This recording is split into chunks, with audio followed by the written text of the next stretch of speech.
My name is Whiskey Pete from Gentleman's Cabinet. I've been working with the wonderful world of whiskey for the last 17 years.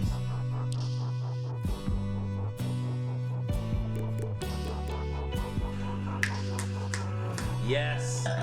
Right. I once knocked on Raul Castro's door trying to learn how to roll cigars.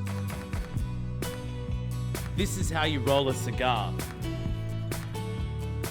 I'm going to teach you the 5 steps of how to roll a Cuban-style cigar, except you won't need to bribe your way in and be chased around Cuba with a pile of lads with AK-47s. It's the same technique that I learned in Havana, Cuba, when I managed to bribe my way into a cigar roller's course. I learnt from a gentleman, a 7th generation cigar roller. I'm the only qualified, uncertified Cuban cigar roller. Join me at my whiskey event. We're going to learn the 4 steps to drinking whiskey and the 5 secret steps on how to roll a Cuban-style cigar.